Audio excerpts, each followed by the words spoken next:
I'm going to dive right in.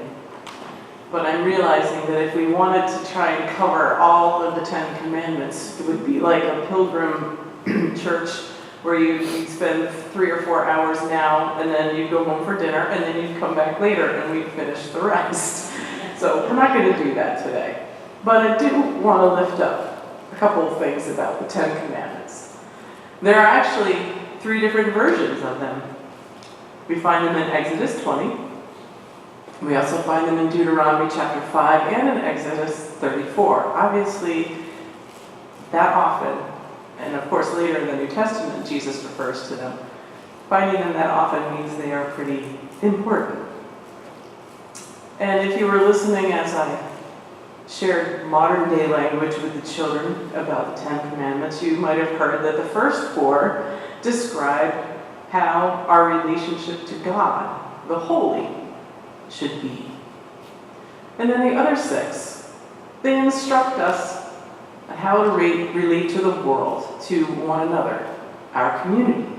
So in other words, the 10 Commandments point us in the direction of health and wholeness for us and for all of creation. So when we follow the commandments, we are embracing the sanctity, the holiness of life, the meaning of fidelity or trust, and the necessity of honesty. In essence, honoring the best way to live in community. Now, I don't know about you, but I have friends of all ages, and recently I've had conversations, it seems, with every one of them about how there seemed to be no sense of honor or respect these days. Now, we could probably explore all the sociological factors about why this is, about how children are raised, how the workforce is structured, social media, the government, religion, all these things might be some of the causes, but we would make ourselves crazy because we can't affect global change just by knowing what might be the root cause. But where we should start is with ourselves. And so I want to lift up the 3rd commandment, as the children's sermon said, to take God's name seriously. It means to have proper reverence for God. And reverence, it's not something we hear much about. But reverence means to have respect for the power of this other, the holy, the sacred. As you hear at the end of Exodus, the people were afraid. It was because God was so awesome. They felt like they couldn't even listen to God speak or they would die. And yet Moses says, do not fear, for God is here for us.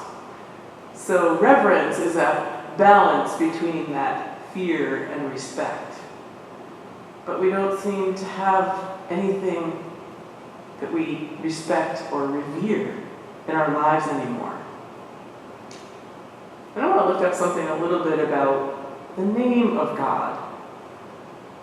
Michael Coogan wrote that to bestow a name, or to use a name, or to know a name, is an expression of control. If you think about it, when Adam and Eve were given the ability to name all the animals, it expressed that they had dominion over them. And when conquering nations subdue an enemy, they often change the names of the people or of the cities as a sign of subjugation. We find that in the book of Daniel. And so it's no wonder that God would never tell Moses or Jacob or anyone else who encountered God a name other than I am who I am. Because the name of God holds power and mystery. And the Jewish people understand this. They hold and honor the mysterious, inexpressible name of God by not saying. We're like the only culture that says God is God. So instead they'll say Adonai, or they might even say the Hebrew word Hashem, which actually means the name. So God is never called God. It's only abbreviated by the letters YHWH that we say Yahweh. But in our society, it seems like anything and everything can be talked about. It can be messaged, tweeted, and otherwise talked about. And it's a foreign concept to think that we shouldn't utter even the name of God. And maybe I think we might just need a little bit more reverence in our lives. But I don't think reverence is something that we can develop overnight. Just as the Ten Commandments weren't handed down immediately, and the covenant that God established, it took generations. And when the Ten Commandments were given down, it took 5 chapters to be exact. Those 2 tablets, they didn't just appear in Charlton Heston's hands. There was a lot of back and forth and negotiation and Moses arguing with God and the wandering of people. But eventually, when that carved stone covenant was given, they became much more than a symbol that stands in a state or federal building. They became the heart and soul of the people and a focus for worship. They weren't an idol, but what those 10 commandments embodied was the identity of a people, of the Jewish people. So living out the commandments shapes our identity, shapes our character to match this character and identity of God. So when we follow the commandments, it means our actions correspond with what God would do. And our character reflects God's character. So what do you think of the 10 Commandments? Are they some archaic laws that have expired? Or are they what you choose to live by? Or is it something in between? I venture to guess they're probably not something you think about on a daily basis. So it's probably something in between. Now, I know you've probably heard over the years there's been a lot of debate about taking the images of the 10 Commandments out of state and federal court buildings. But the funny thing is that polls say, opinion polls say that 60 to 70% of the people questioned said they want the statutes to stay. But the majority of those same people could only name at most 4 of the 10 Commandments. So it makes me ask that if our character is to reflect God's character, and we can only name 4 out of the 10 best ways to live, how can we obey them? And let our lives, our personal and public lives, be shaped by these things. Which brings me back to the idea of reverence and honor. Reverence is a recognition of something greater and more powerful and awesome than we can ever be. And if we have reverence, we might treat one another and God's creation a little differently. Here's an example. When was the last time you watched a sunset? Now, I don't mean just saw it out in the window of your car, but actually planned, looked at the time, went to where you could see the sunset, sat and waited and watched. I did just about 10 days ago, and I should have projected the pictures behind me.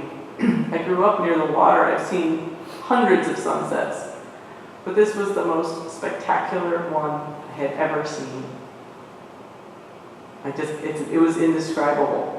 And I sent a friend of mine who's a photographer a couple of pictures, and I sent one to my sister, who also grew up in the same area. And my friend Donna said, "You know, the guy upstairs does good work." I said, "Amen." But that's reverence. Sitting and appreciating the wonder, the awesomeness that's around us. Now, a little bit more about the 10 Commandments. Barbara Brown Taylor shares that the gift of the commandments comes with a promise that God will be our God and we will be God's people. And she imagines God saying, guard your life together. There's some reverence in that. Guard your life with me. Rather than leading to the conclusion that we somehow earn God's love, this understanding affirms God's love first in giving the law, the rule of love. And it casts obeying the law as a loving and grateful response to a God that does and continues to do good things. Now, the biblical scholar Walter Brueggemann said that the commandments, or the law, are given to invite us into distinct identity of wonder, of gratitude, and obedience. And even Jesus summed it up into what we used to say at camp: love God, love your neighbor, and love yourself. This is a powerful lesson for us, especially in today's highly polarized and rancorous political situation. We're trying to figure out how to live with one another, and even other Christians. How to witness to our core values.